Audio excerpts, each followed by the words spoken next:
everybody. Welcome to the Dawn Farm Education Series. My name is Alexa Lukowski. I'm an Education Series co-coordinator. Tonight's program, People Like Me, Mutual Aid and Recovery from Addiction, will be presented and moderated by Todd Diana, with a panel who will be introduced by Todd. Todd Diana has been a member of Dawn Farm staff since 2013. He has worked in several capacities at Dawn Farm, including a detox counselor, group facilitator, administrative assistant, and recovery support specialist. Please join me in welcoming Todd and the panel members.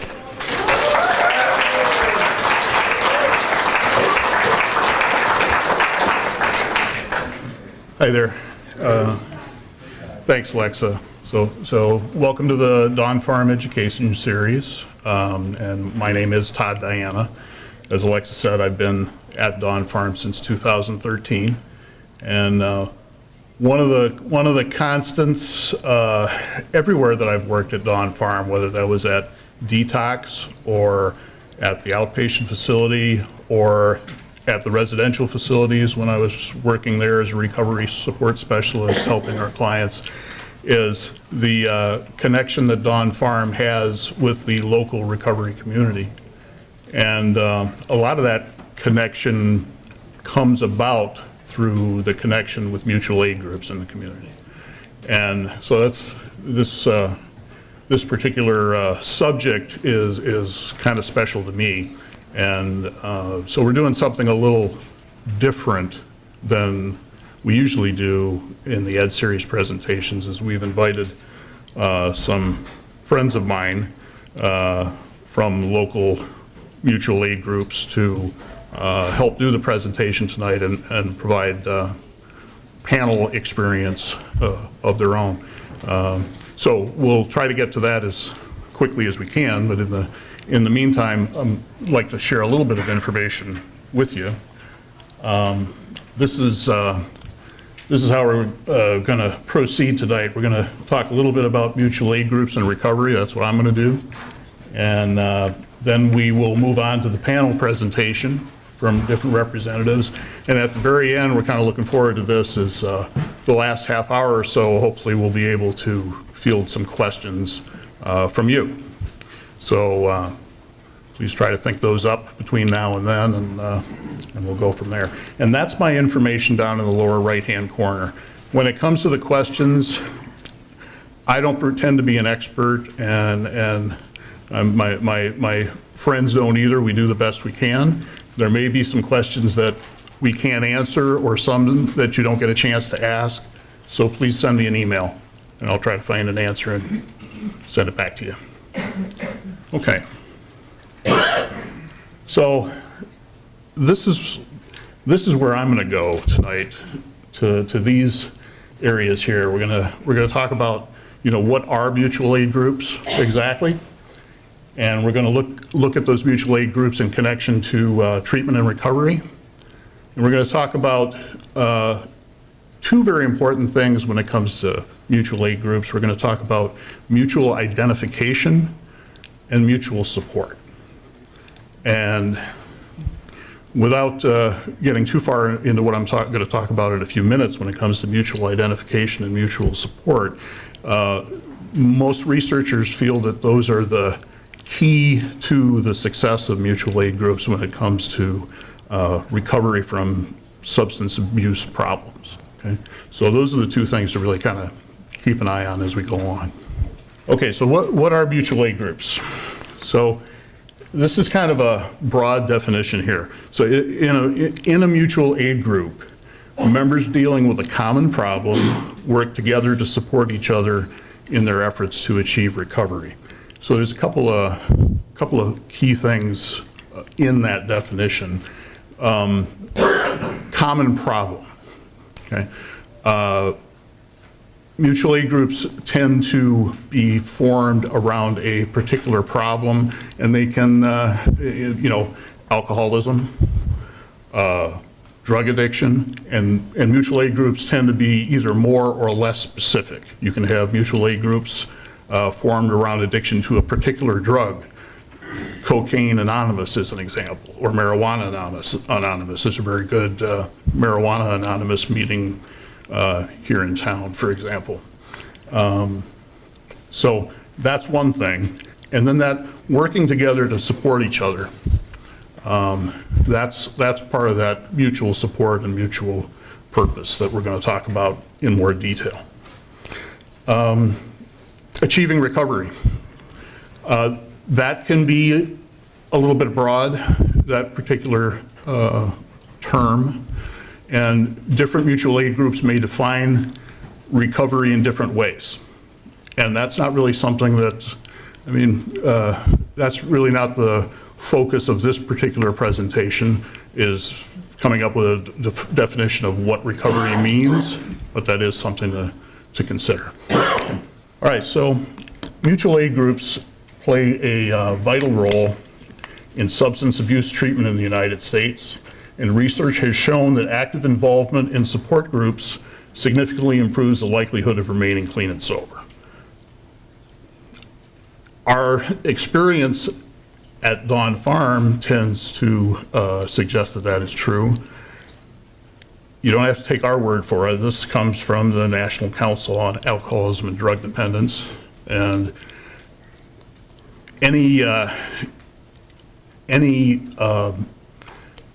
bureaucratic entity that I've checked into when it comes to alcoholism and drug dependence will suggest that same thing about mutual aid groups.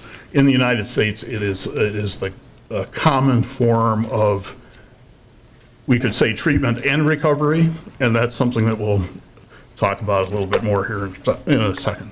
So this is also from the National Council Alcoholism and Drug Dependency. Just so you know, when you look that, when you look them up on the internet, if you do such thing, it'll come up as Facing Addiction with the National Council. Those two entities have merged, and that may be confusing to you a little bit when you first pull them up. Either one that you pull up is going to refer you to the other, and I think they're in the process of putting those together. But what's interesting about this list is on one side of this list, it lists the types of treatment that, these, to my way of thinking, these categories may be a little bit arbitrary. Some of them I would have to do a little more research than I was inclined to do to find out exactly what they mean by some of these, to be honest with you. But the point for our purposes is that mutual support groups or mutual aid groups are listed under both treatment and recovery, okay? And as many of you know, there is a difference between treatment and recovery, and where do you draw that line?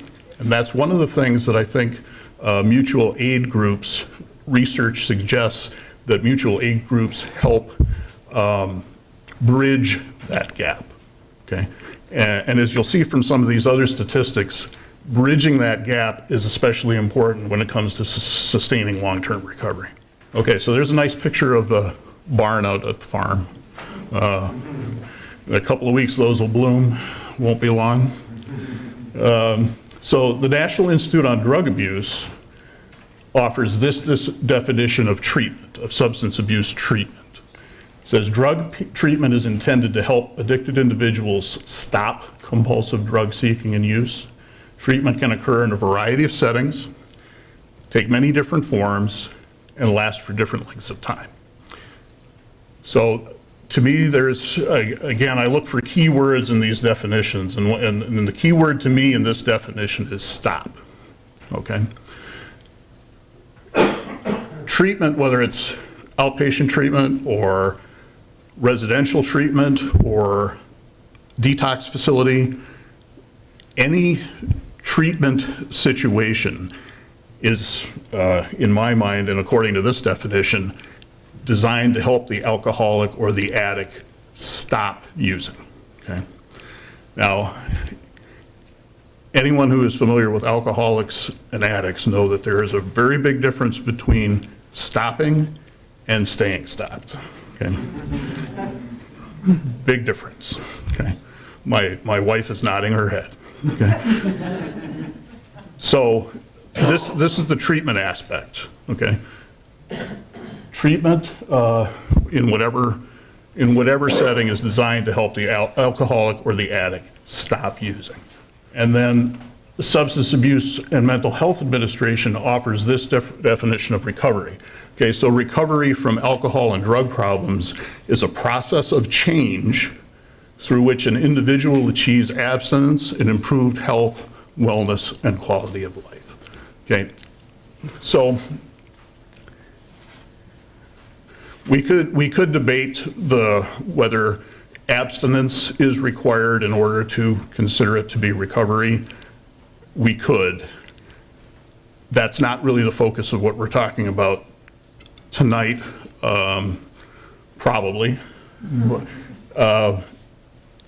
Let's just go with this definition for the time being. The important things to me in this definition are that it's a process of change.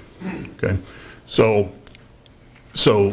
treatment is the idea that this particular method is going to help the alcoholic or the addict stop using, and recovery is the idea that this is the means by which the alcoholic or addict may be able to stay stopped.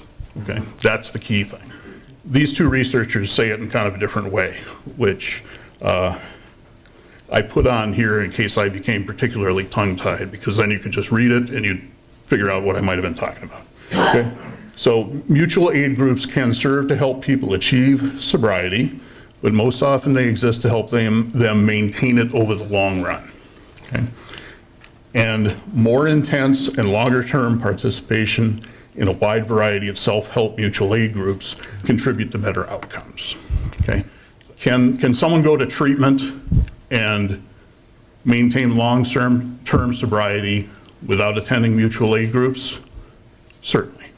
I was talking to a guy this weekend who I know very well, who went to treatment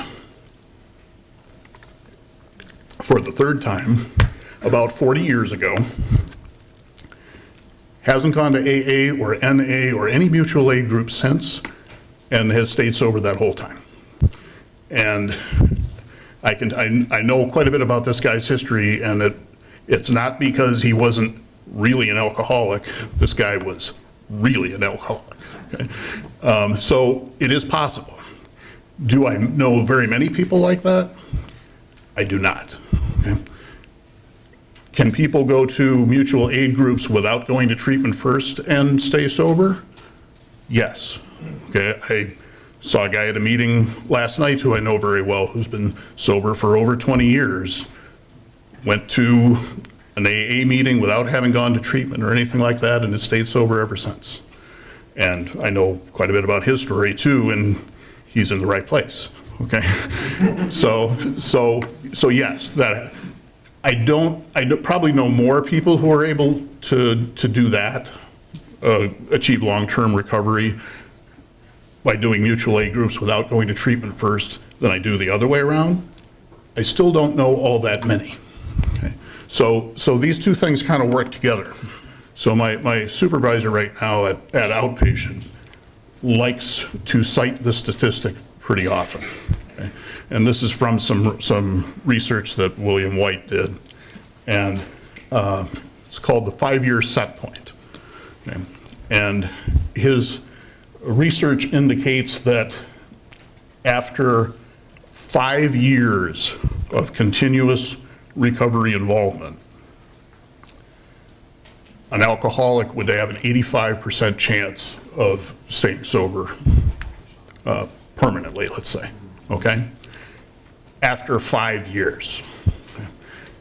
Prior to that time, the percentage keeps increasing, but in order to get to that point where an alcoholic has an 85% chance of staying sober, it takes 5 years, okay, of continuous recovery involvement. And actually for many narcotics, not most, let's say many narcotics, it's a little bit longer. Opioids is about 7 years.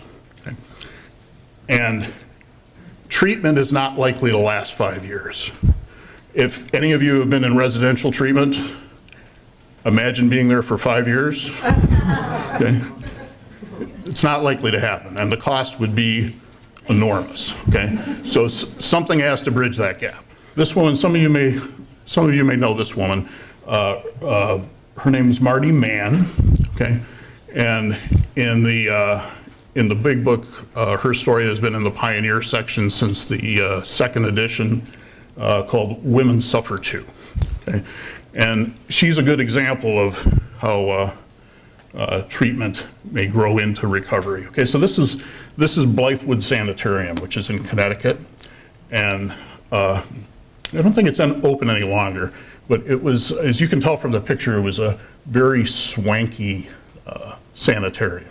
Okay, and this was kind of the pinnacle of treatment opportunities at that time.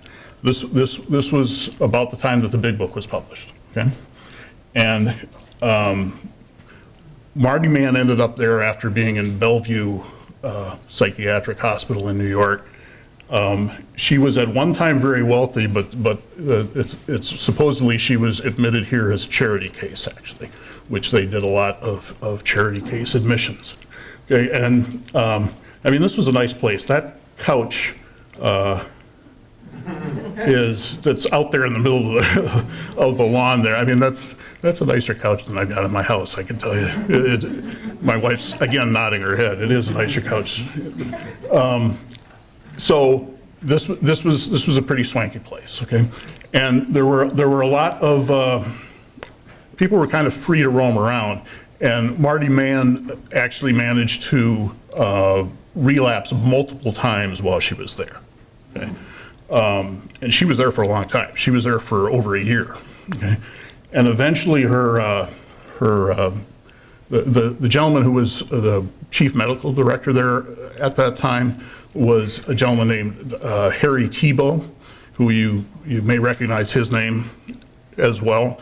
Later on, he was on the board of Alcoholics Anonymous, and he was Bill W.'s psychiatrist for a while. And anyway, he decided that at the time he had been given a copy of the big book to read and comment upon. It was quite new, and he decided it was worthwhile to let her read that and see if that did any good, because nothing else seemed to be doing much good at all. Okay, and this is what she said about that. That was the point at which my doctor gave me the book Alcoholics Anonymous to read. The first chapters were a revelation to me. I wasn't the only person in the world who felt and behaved like this. Okay? And after a little while, he convinced her to go to an AA meeting at Bill W.'s house in Brooklyn. And her response to that was, I went trembling into a house in Brooklyn filled with strangers, and I found I had come home at last to my own kind. Pretty strong statement from a woman who was as desperate as an alcoholic can be desperate. Okay, and that is an example, as good an example as I can think of this idea of mutual identification. Okay, the story is that when she got back to the sanitarium after going to Bill W.'s house in Brooklyn, she said to her roommate at the sanitarium, "Granny, we're not alone anymore." Okay, and I don't think either one of those women in the picture flanking her is actually Granny, but it would make a nice story. So we'll kind of pretend one of them is. Okay? Again, a pretty strong statement, okay, on mutual identification. So mutual identification, we were talking about, this is one of the real keys to the secret of mutual aid groups. And this has been recognized by researchers. I really like this quote from William White in this other article, the one on the right of your screen. Mutual identification stands as the critical precursor to mutual support, continued participation, and service to others within a mutual aid society. The secret of Alcoholics Anonymous, the thing that makes AA work, is identification. Okay? And it's spelled out that way in the big book in slightly different words. The feeling of having shared in a common peril is one element in the powerful cement which binds us. But that in itself would never have held us together as we are now joined. The tremendous fact for every one of us is that we have discovered a common solution. Okay? So mutual identification turning to mutual support. And Marty Man's story is actually very interesting. They're in your resource list. There are some biographical materials listed there. I'd encourage you to read them. It's interesting. She actually ended up being the founder of the National Council on Alcoholism and Drug Dependence. And as much as maybe anyone, she's responsible for alcoholism being viewed as a disease rather than as a moral failure. So, thank you. Okay, so we're gonna head towards the panel presentations here, and as we do, I want to talk just real briefly a little bit more about mutual purpose, and then a brief overview of some of the groups that we're going to have represented by our panel members. This is, when it comes to mutual purpose, one of our focuses here tonight is the idea that mutual purpose exists within a particular mutual aid group, and it also exists among mutual aid groups. Okay? There are a number of people in the local community here who attend multiple mutual aid groups, some of our panel members, and many of us find that very helpful. Okay? So the most important trend in the modern history of recovering mutual aid societies is the growing varieties of recovery experience. Even more stunning than the growth of these recovery support options is the many people who are simultaneously participating in 2 or more recovery support structures. And we're going to be looking at, our panel members are going to be representing some 12-step groups that you may be more familiar with, many of you, and also some groups that are non-12-step based who are perhaps newer to the landscape. And there's a long history of this in mutual aid groups in the United States. There's a long history of this idea that there is mutual support among mutual aid groups. When I first was researching material for this particular presentation, the quote that came back to me that I remember from my reading in the past was this one Bill Wilson from the AA Grapevine in September 1944, which, just a few years after the big book was published, and that was actually the same year that Marty Man started the national, it was called the National Committee for Education on Alcoholism before it was renamed. But Bill Wilson said, "We reflect the roads to recovery are many, that any story or theory of recovery from one who has trod the highway is bound to contain much truth." And in the forward to the second edition of the big book, he said, "Upon therapy for the alcoholic himself, we surely have no monopoly." Okay? And there's actually in your resource list, there's oddly enough, there's an attached tag on your resource list, which when I was compiling it, I almost forgot to put this one in. And I would encourage you to read that article. It's very interesting. And it goes through Bill Wilson's statements on that subject. All right, so we're going to have one panel representative talking about a little bit about her experience with Alcoholics Anonymous. And there's some basic information on Alcoholics Anonymous. One of the things, an interesting thing that I found looking through the research is one of the things that researchers, William White in particular, have indicated is a key to determining whether a particular mutual aid group is going to survive or not is whether that mutual aid group is able to outlive the founders. Alcoholics Anonymous was founded in 1935. Dr. Bob, the gentleman on your left, passed away in 1950. and Bill Wilson passed away in 1971, which means AA has outlived them by a number of years. AA has now been in existence longer since the death of the second of the two founders than it was before. This, another example of that is Narcotics Anonymous. Narcotics Anonymous was founded by, well, I would encourage you to look at through the resource list at the history here. There were a number of societies that kind of predated Narcotics Anonymous. The official founding is listed as 1953 in Southern California, with Jimmy Kinnon as the founder.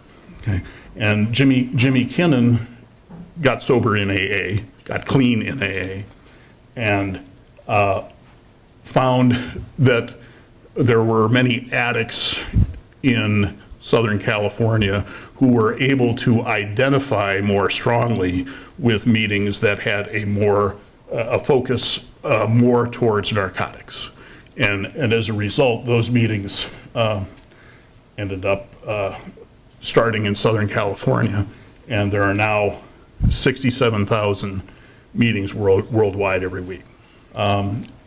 AlAnon was founded in 1951. The woman on the right is Bill Wilson's wife, Lois. And the other woman is Ann B., and many people think that the co-founder of Al-Anon was Dr. Bob's wife. It's a different Ann. Dr. Bob's wife actually passed away, I think, in 1949. But Ann B. was a neighbor of Lois's, and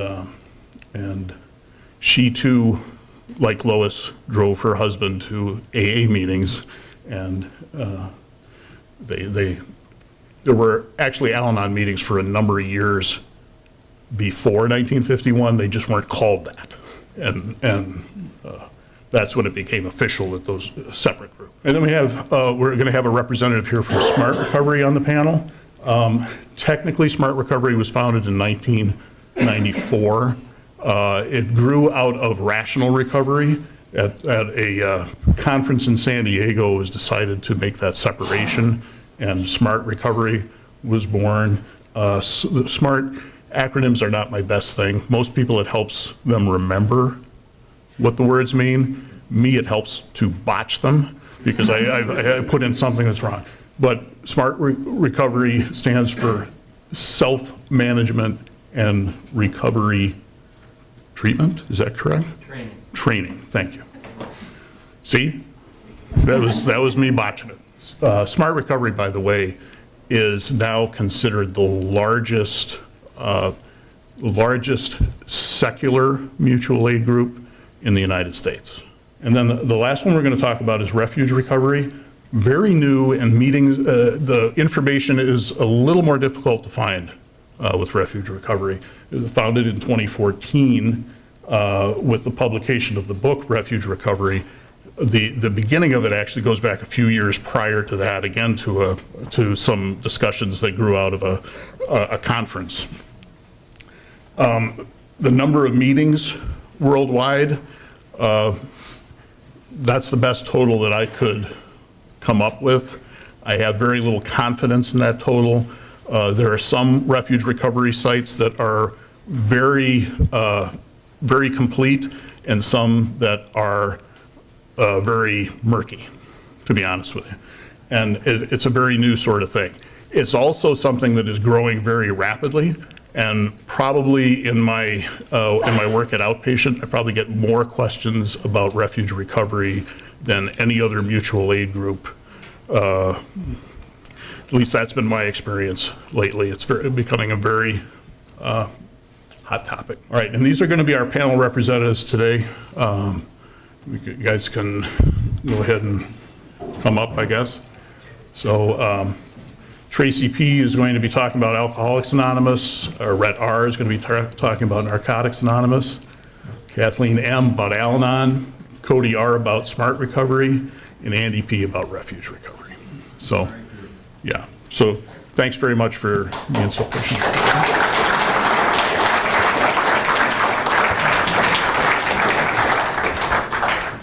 Okay, let's try this again. I'm Tracy. I'm going to share my experience with Alcoholics Anonymous with you guys tonight. I was introduced to Alcoholics Anonymous when I was 19 years old. At that time, I didn't really hear anything. Well, fast forward, I was reintroduced a couple more times in my life.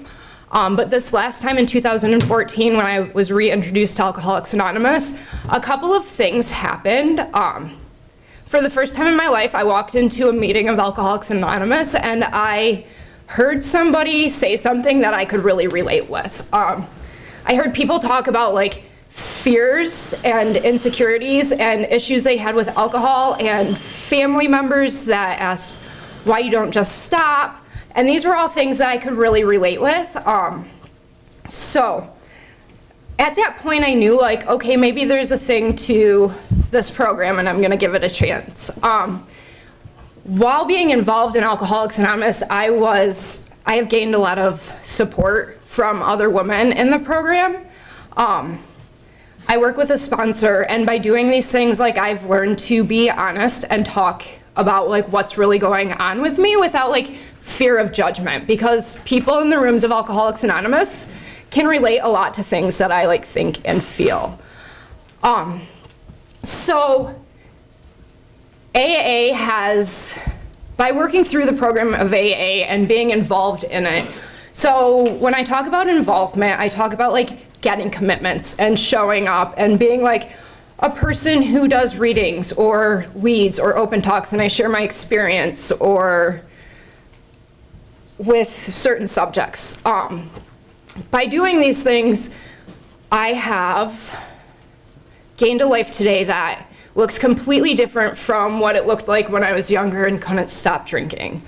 I have a life today that I am present in my family's life. I have a life where I have friends in Alcoholics Anonymous that really relate to, like, I can really relate to, and it was like that identification that I had, like walking in and hearing somebody share something, and I was like, oh, that sounds like my story.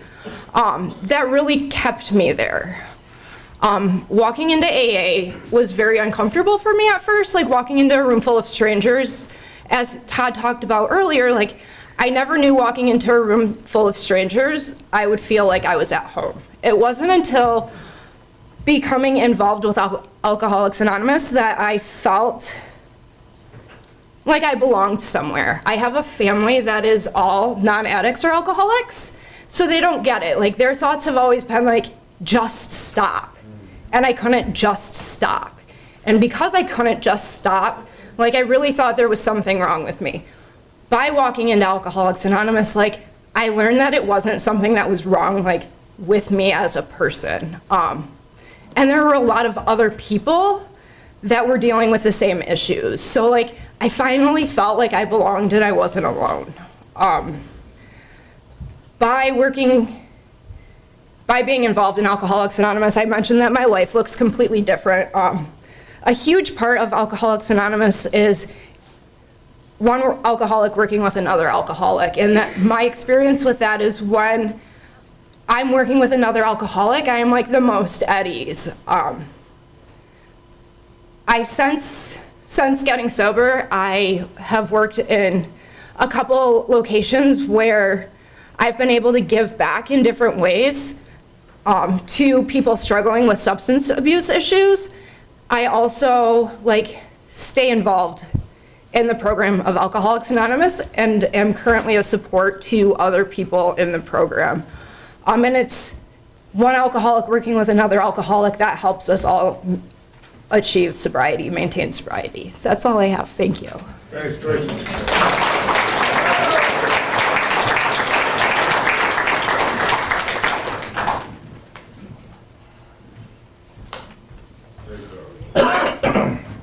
Excuse me. Good evening. My name is Retina.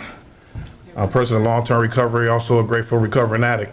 I want to thank Don Farms for allowing me to speak today, and Todd for reaching out to me. It's an honor. I think this discussion is very important because a lot of times we have a lot of misinformation about different groups based on biases, based on lack of information, and we get a lot of misinformation by misinformed people.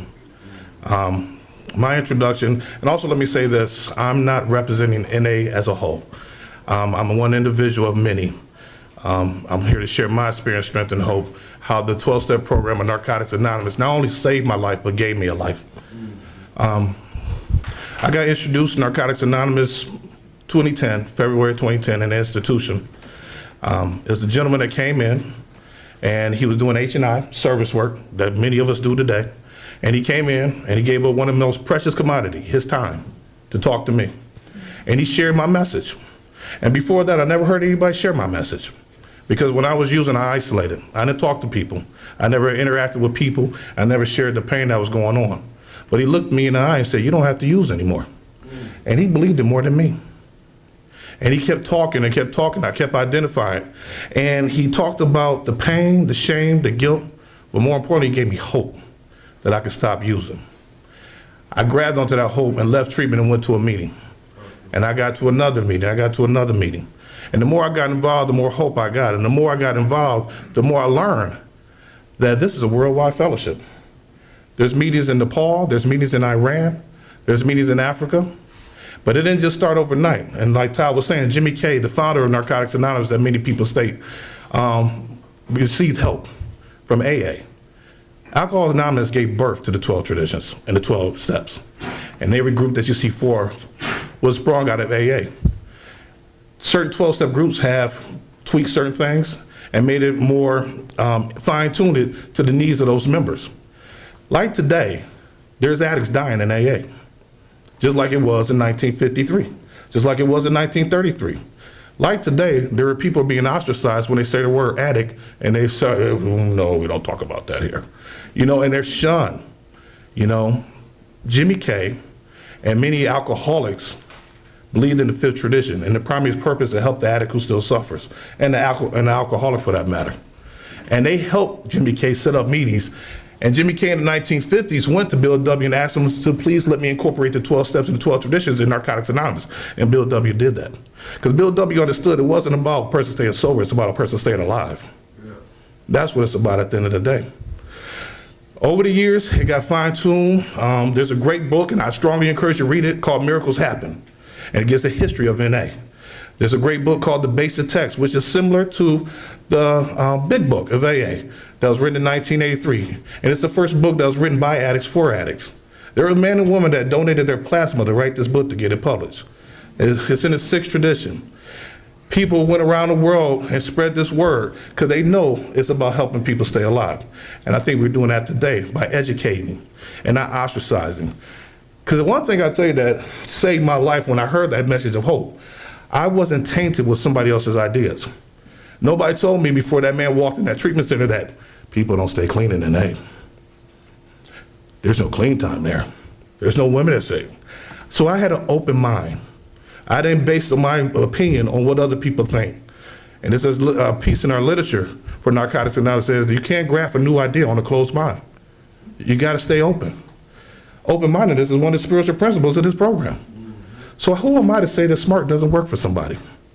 Who am I to say that AA doesn't work for somebody? We're not cookie cutters, right? You know, and I work in this profession. I'm a member of recovery and the recovery community. And I tell my clients, I tell my sponsees, go wherever is going to save your life. Because the stakes are too high, you know? So I'm very grateful to be a member of Narcotics Anonymous because, you know, it gave me the ability to fulfill some purpose in my life. You know, I have a family today. I have children today. I have a business today. And I was a guy that couldn't live off the dollar menu, you know, with your money. Because I didn't have none. You know what I'm saying? But that's how it went, though. You know, so if anything you take away from this is stay open. Stay open to the different pathways. This is about pathways. There's a piece in the basic text that talks about that AA and NA works in cooperation. It's not affiliation. They cooperate and they work with each other. And I think we need to bring that spirit back because there's a lot of people that could use our help. And there's a lot of people that's dying. You know, that's all I got. Thanks for letting me share. Thank you.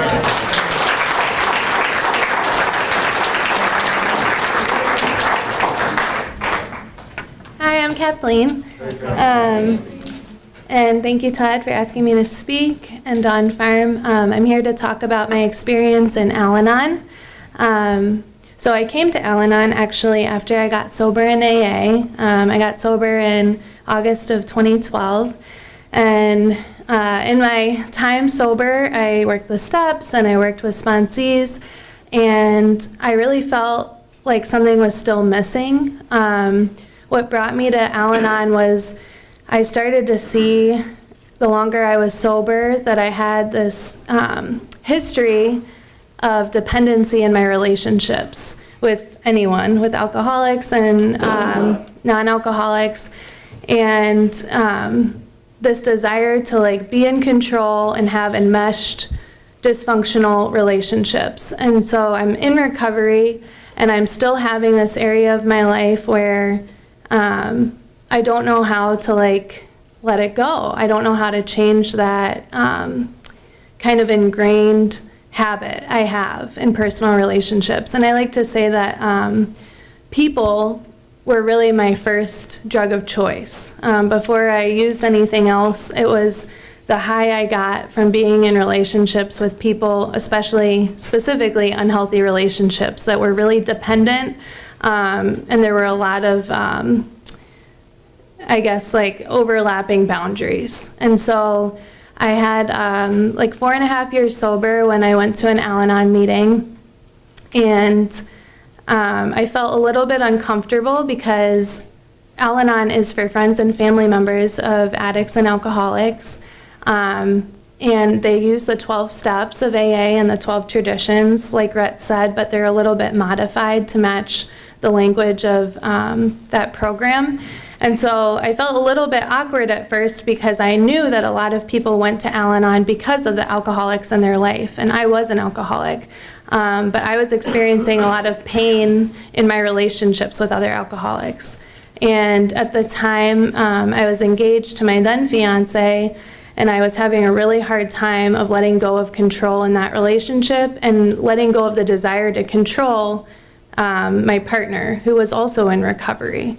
And so when I came to Al-Anon, I heard other people talk about that dynamic, and that was something different for me that I didn't have in AA. So I heard people talk about detaching with love. I heard people talk about having parents of alcoholics, or people having parents who were alcoholic, or parents who were children of alcoholics, and how those dynamics had affected them. And so I started to realize that there was like a whole nother 12-step program that related to me in a deeper way, and related to the issues that I was having in my own relationships.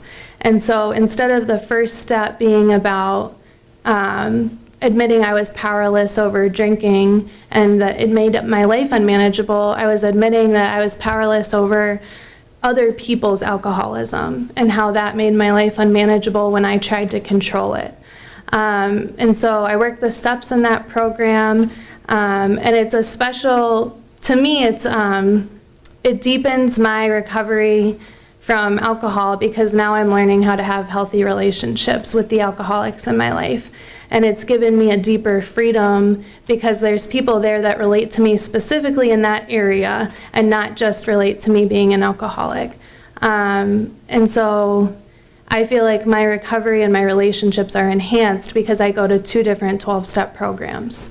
And I get to be of service in 2 different 12-step programs and pick up commitments. And so my gratitude is first to AA, but Al-Anon really gave me the ability to be present in the relationships in my life and the ability to let go of control and language to identify that. And I don't think I would have had that language if I had just been attending AA. So yeah, that's all I have. Thanks. Thank you.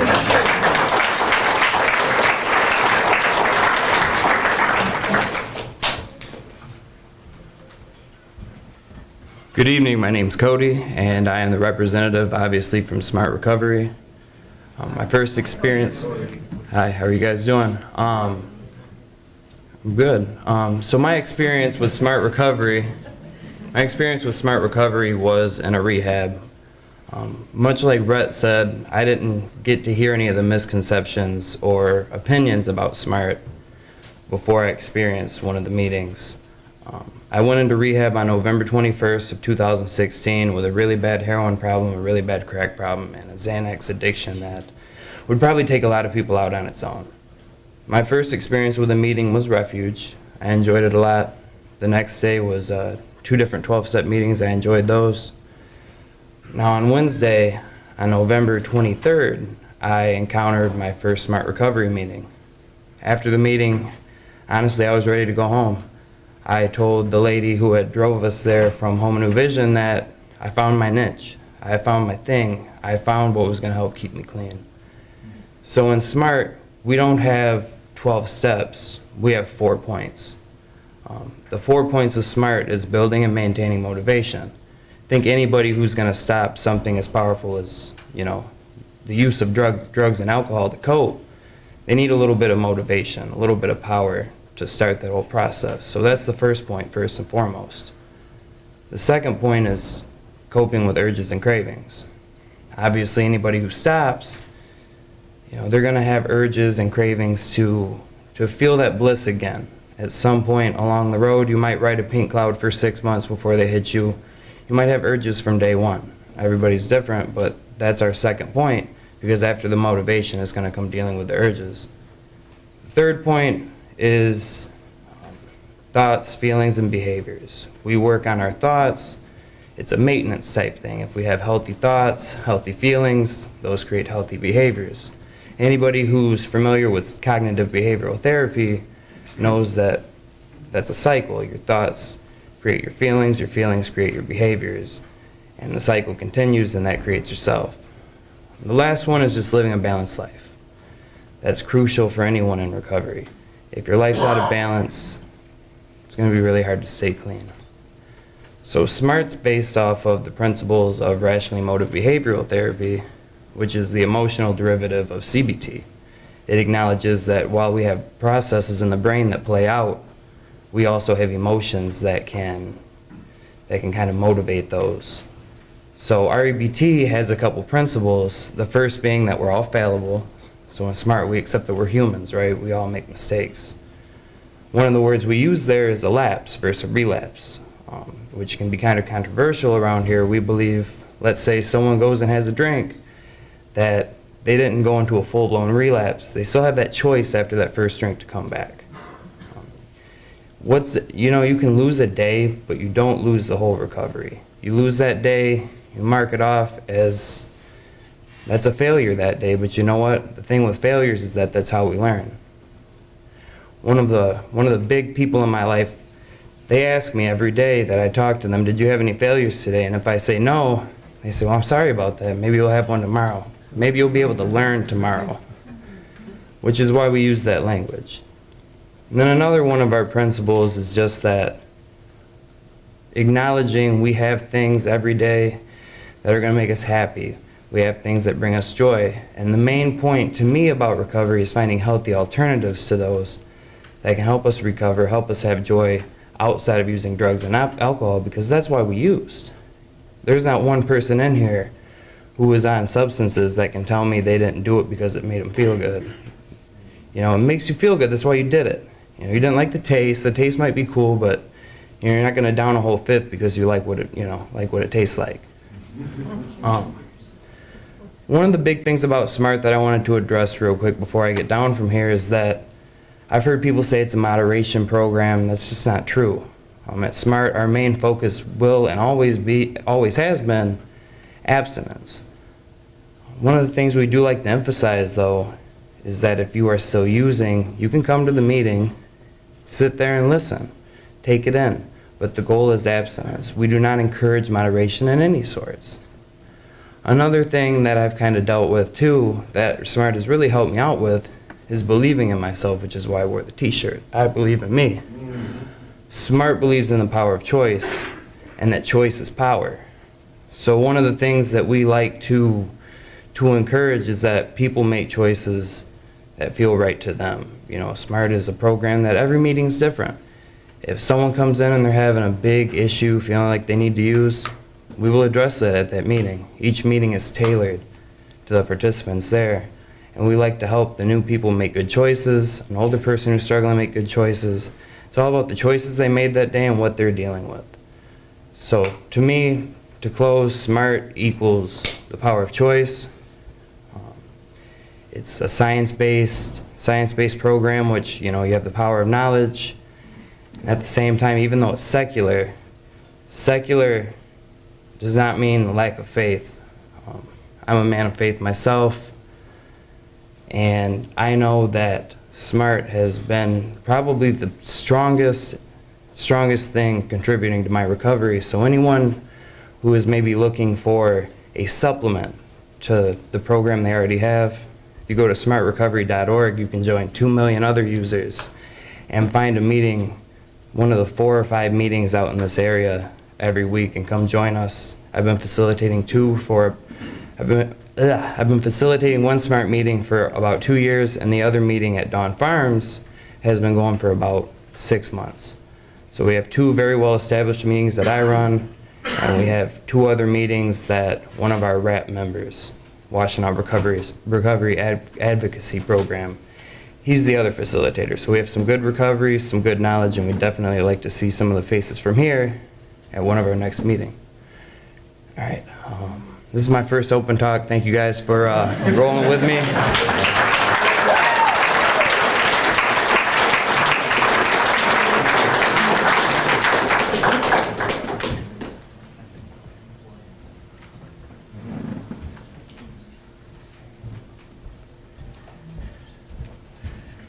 Good evening. My name's Andy. I'm an alcoholic. I'm here for Refuge Recovery, the murky one. Hard to find, I guess. Let me start out. I'm going to read a little something here. Consider the Eightfold Path laid down in Buddhism: right view, right aim, right speech, right action, right living, right effort, right-mindedness, and right contemplation. The Buddhist philosophy, as exemplified by these 8 points, could be literally adopted by AA as a substitute for for an addition to the 12 steps. Generosity, universal love, and welfare of others, rather than considerations of self, are basic to Buddhism. From the Akron pamphlet, Spiritual Milestones in Alcoholics Anonymous, edited by Dr. Bob. So we've been together for a long time, right? As we know, Dr. Bob died in 1950, so that was written in 1947. The reason why I like to read that is because sometimes there's an either-or idea. Like, oh, I'm doing Refuge, or I'm doing AA, or I'm doing NA, or I'm doing AA, or, and we're all here together. This is about ending suffering. That's what Refuge is dedicated to. That's what the Eightfold Path of Buddhism is dedicated to. That's what the 12 steps of Alcoholics Anonymous and AlAnon and Narcotics Anonymous are dedicated to.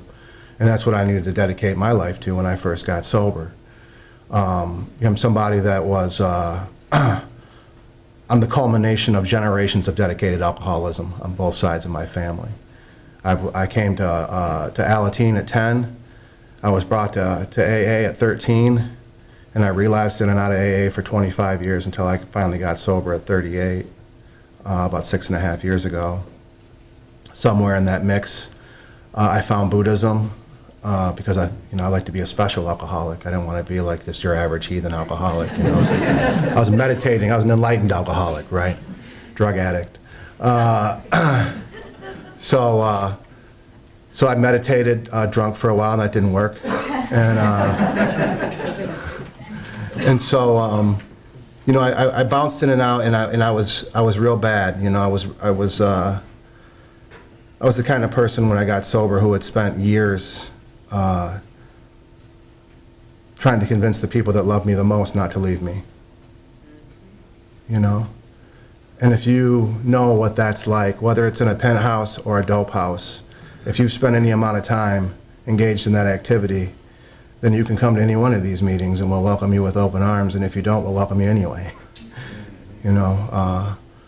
Refuge Recovery is open to anyone who's experienced the suffering brought about by addiction, whether it be spouses, kids. I've got an adult child of a hoarder that comes, and the issues are all the same, You know, when I got sober back in 2012, this time, what happened with me was that I had been trying to get sober off and on, and I would try to come to AA and I would try to check the boxes and I would wait for the pain to end. You know, I just like so many of us, I just like to feel good. I need an emotional bypass. I need to find a way to bypass these feelings. And that's what I had been looking for my whole life. And that's what alcohol and heroin and crack and everything else provided me with. And when I was sober for a while, that's what money provided me with, and women provided me with, and status, and being cool, and everything that I thirsted for when I was metabolically sober from drugs and alcohol. That's what that provided me with so often, was an emotional bypass. So I would come to AA, and I would check these boxes, and I would get sober for a little while, and inevitably, my feelings would be there waiting for me. So in Buddhism, we turn towards our pain. And when I got sober, my woman had left me again, and I needed to get her back again.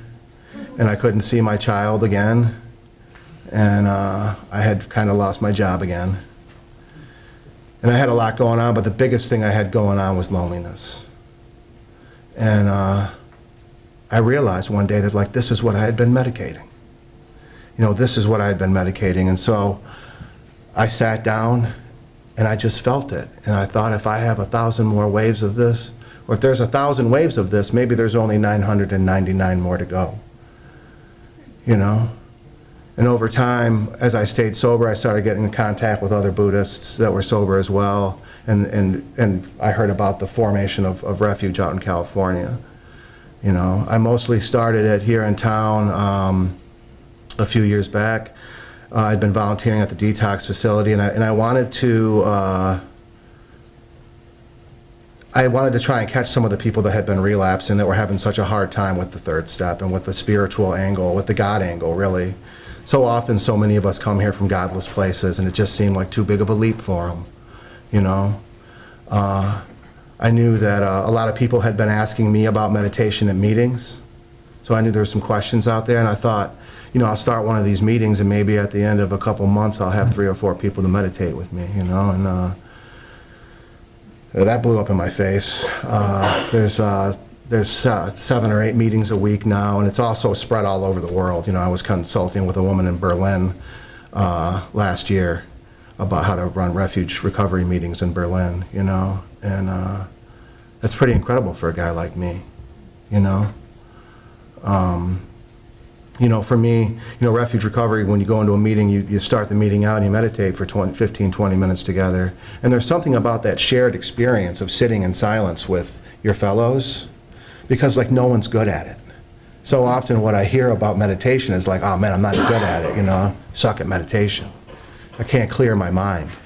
And neither can I. You know, the practice is in, like, catching those thoughts, realizing they're there, and then returning. It's in the return. It's in the return back to, you know, back to the breath. Just like when I'm walking out on the street and I get a hijacking thought, where do I want to return to? I have to strengthen that muscle. So that's what we practice here. And there's something about sitting with a group of people for that 20 minutes that says, you know, suffering through that 20 minutes together, waiting for that bell to go off together. It really, like, you know, it really kind of galvanizes us, you know, and you get some pretty raw shares, you know.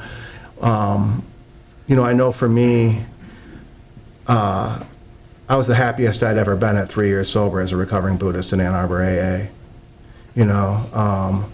And when I started Refuge from that point, you know, I didn't think that I needed to have any more of an identity or any more of a cause or something, but, you know, now being part of Refuge, and as it's forming and it is growing so fast and all like that, you know, it's just a beautiful thing to be a part of, you know. I get people coming with 30 years of sobriety that just want to work on their 11th step. You know, the spiritual, the meditation part of AA that it talks about in the big book, but doesn't really detail as well as some people would like, you know. You know, we're all here together, we belong to each other, you know, and if I can find a way to help facilitate communicating on that frequency with you guys, with my fellows, with anybody that has any questions, then I'm grateful to be able to do that. That's all I got, thanks.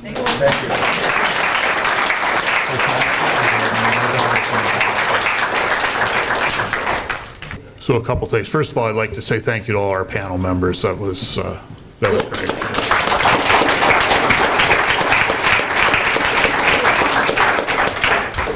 And I want to send some good wishes to Andy. He stuck around as long as he could. He had kind of a family emergency come up while he was here that he really needed. He wanted to stay, and he stayed as long as he could. But throw your thoughts out to him, okay? And I'll try to answer as best I can any questions that you might have about Refuge Recovery, if you have any. But what I'd like to do, we have a little bit of a microphone challenge here. So any questions that you have, I'm gonna repeat them as you ask them, and the folks will try to answer them.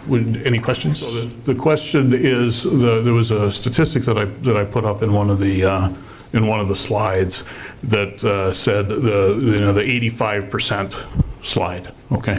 And what that slide was indicating is that apparently William White is a very famous researcher in the field, and he had been asked for some time if there was like a set point that his research had identified as when the odds were good of somebody actually maintaining sobriety indefinitely.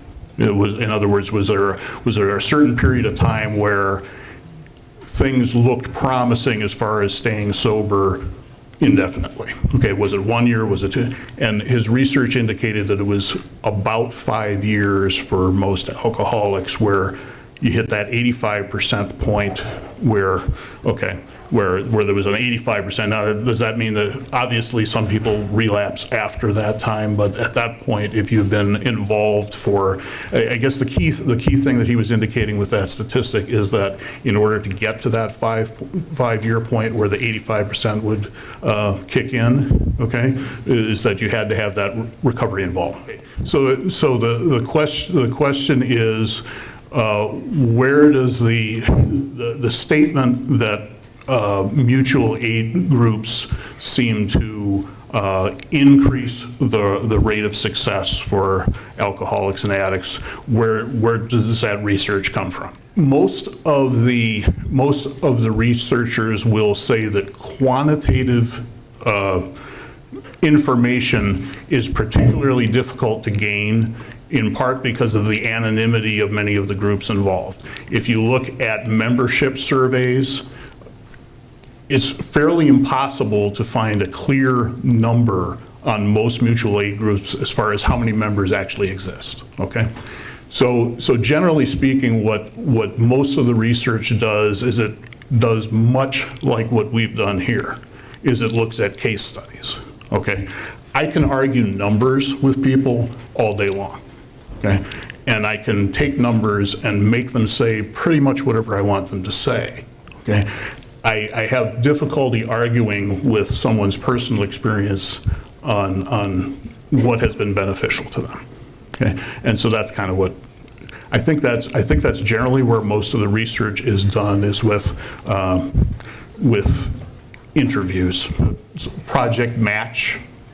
Okay, if anybody's, these are studies that have gone back decades, okay, and I think some of the numbers probably have changed also as a result of the proliferation of mutual aid groups. Okay, one thing that, for example, AA hit its peak membership around 2001.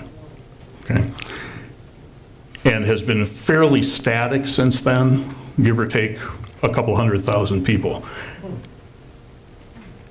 Now, I could take that statistic and say there's maybe fewer people in recovery, and I would probably be misusing those numbers, because you look at groups that are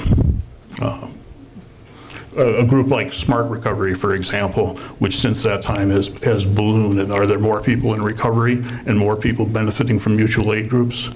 I would say so. So the Oh, okay. question was, is there a, specifically on smart recovery meetings in the area, and is there one at Dawn Farm? And Cody, go ahead. Yep, so we started a meeting at Dawn Farm at the outpatient, which is 320 Miller in Ann Arbor. It's right like on the outside part of the downtown at 2 p.m.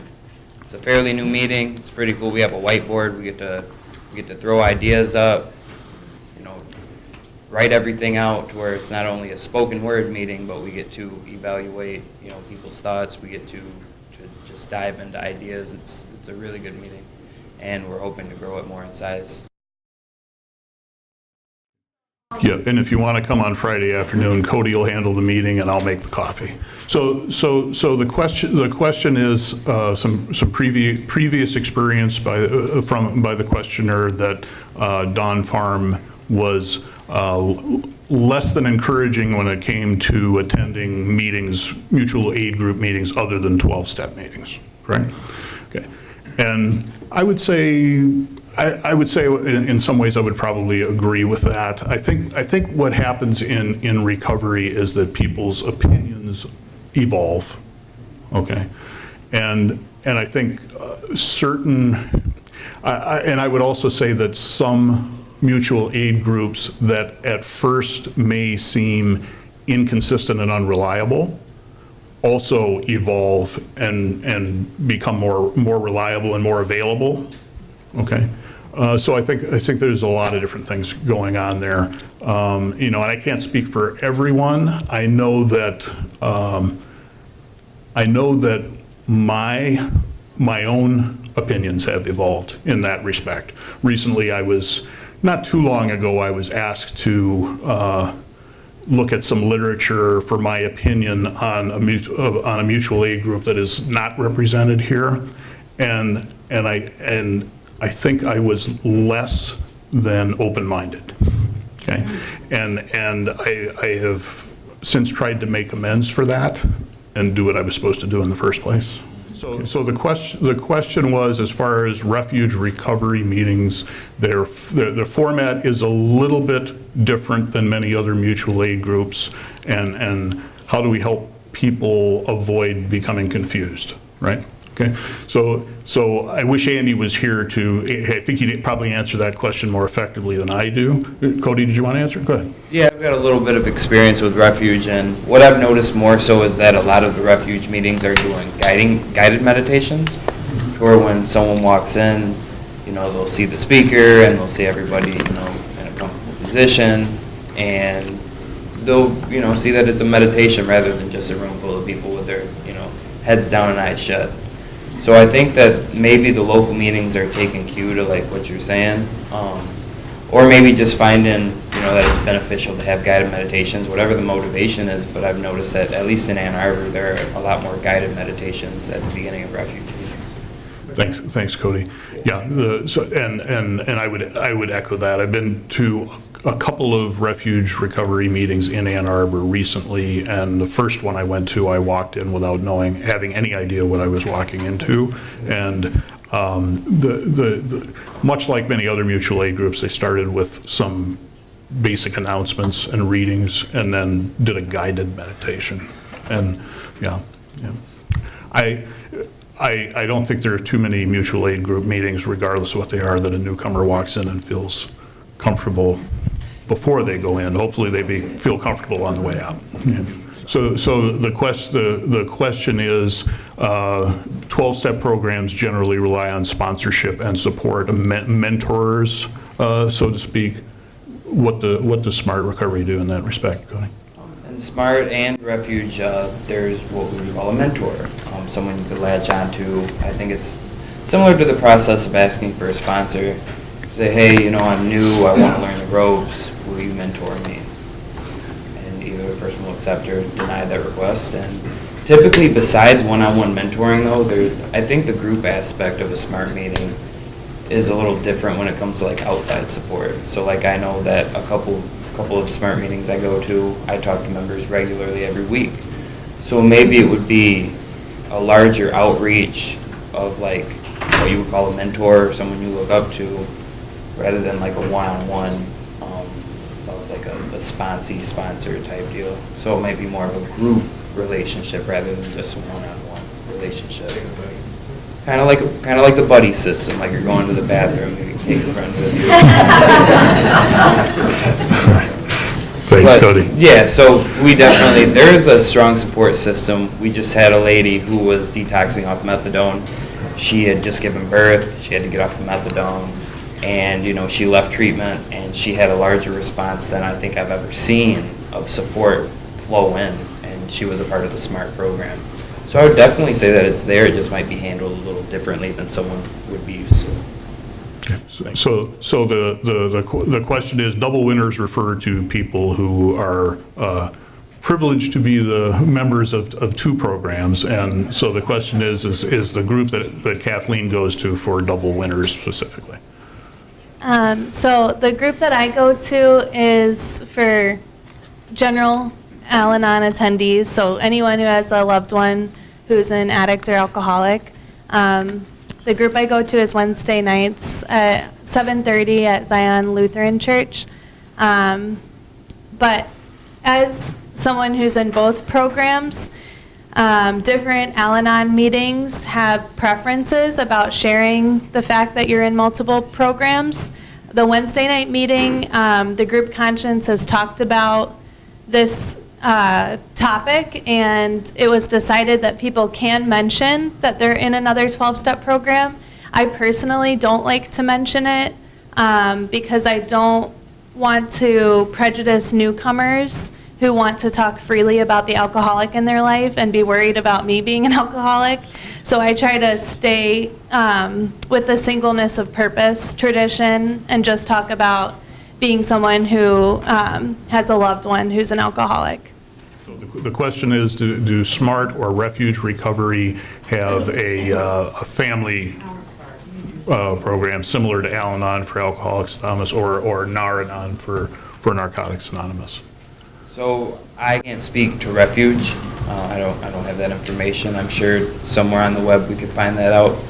But the one thing that I will mention is SMART has a family and friends group. That's the name of it, family and friends of someone with substance abuse issues. As with the regular SMART program, we have a book for SMART, and there's a separate book, a handbook that comes for family and friends as well. So we do. The only meeting that I know of in the area though is in Plymouth at 7:30 at St. Kenneth. I think it's on North Haggerty Road. On what day? Tuesday at 7:30. You're welcome. And as far as Refuge Recovery, that one I can answer. Refuge Recovery kind of, and I think Andy mentioned this when he was talking. It is designed for anyone who is suffering as a result of addiction. So the Refuge Recovery meetings themselves are open to family members. Okay, it's one group. I've got one more thing to add to that. Go ahead. Typically, any SMART meeting that we have also welcomes family and friends. I have a few mothers that have regularly attended. Loved ones come on a bi-weekly basis, it seems like. And our material isn't just exclusively for people who are suffering from addiction. It's codependency, tobacco, any sort of undesirable behavior. So even as a family member who may be suffering, you are welcome at a regular SMART meeting as well. It just might be a little bit more ideal to attend a family and friends, but you are definitely welcome at a regular SMART recovery meeting. Okay, thank you. We've got time for a couple more. How many? The question is about ACOA, which is Adult Children of Alcoholics Anonymous. Adult Children of Alcoholics. I misspoke. Adult Children of Alcoholics is what ACOA is. There is no affiliation between that group and Al-Anon. They're completely separate groups. I know a little bit. Do you know much? I don't personally go to ACOA, so I couldn't speak to that.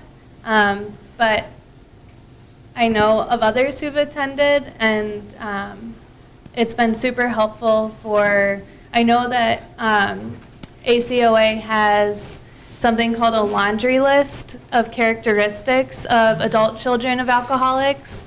And if those characteristics are familiar to you, then it might be a program that could benefit you. There is an ACOA meeting at the AlAnon Club. I couldn't tell you what day, but if you call the AlAnon Club or look on their website, you'll be able to find that information. There's also, I'm glad you asked the question for another reason. In your resource list, there are a couple of listings of mutual aid groups that I think you may find very helpful. They're right up at the top. Maybe the best is Faces and Voices of Recovery. And also there's the NCADD also has, well, actually that's the Faces of Addiction part of it, also has a pretty comprehensive list of groups, and you may find that helpful too. Sunday at 4 o'clock. Thank you. Sunday at 4 o'clock. Okay, so that ACOA meeting is Sunday at 4 p.m. at the Al-Anon Club on Maple Road. So the question is what does working the steps mean? And this is that question kind of applies to any of the 12-step programs, and specifically for Al-Anon, as you're asking the question, is how do I translate that into what I do, right? Okay, so working the steps in any 12-step program requires a relationship with a sponsor. So the first piece is you get a sponsor. In Al-Anon, I know the meeting I attend, there's a phone list, and there's a list of people who can sponsor. You can also just ask someone who you relate to in the meeting. Once you have the sponsor, ideally they would work you through the 12 steps, so you don't do it by yourself. Al-Anon has 2 different books that you can work the steps out of, and the sponsor will tell you how to do it. So I won't break it down, we can definitely talk more, but in terms of division within the family, the whole idea behind Al-Anon is that the family can have serenity whether the alcoholic is drinking or not. And I like to substitute that with, I can have serenity whether someone's doing what I want them to do or not. And so in terms of relationships within the household, Al-Anon really focuses on, if you have a program and you're working the steps, it doesn't matter what anything else is around you, you'll have the peace. And so our desire, right, is to control everyone else and say, you need to go to Al-Anon with me, or you need to read this literature, or let's do this together. But the idea behind Al-Anon, and this was hard for me when I came in, is that I have to address what I need to do for myself, my needs first. And so for someone that might mean getting with a sponsor, working the steps independently of what anyone else in the house is doing. And then as I grow healthier, it's crazy, but all the relationships around me start to change. And so I'm happy to talk more if you'd like as well. Folks, I'm sorry to end. If you have any questions that you didn't get a chance to get answered, please email them to me. I'll be happy to get back to you as soon as I can. Again, my email address is tdiana, Diana spelled just like the girl's name, tdiana@dawnfarm.org. Okay, and I'll be happy to do what I can there. What's say one thing real quick? Go ahead. For Smart Recovery specifically, if there's somebody that has any questions about Smart, my email is directly on the website. If you go to smartrecovery.org/meetings, put in Ann Arbor zip code, it'll have my number, my email, if anyone needs any support or anyone has any questions about Smart or help finding a meeting, you could directly contact me there. I just wanted to say that since that was a more direct route. Okay. And there is, if you need some more information on any, 2 things. First of all, this was by no means an exhaustive presentation of mutual aid groups that are available. There are many others, and I'd encourage you to check those websites that we talked about. Also, there's a large collection of literature out in the lobby. Please help yourself anything that you have questions about. And then the other thing is, please fill out those feedback forms.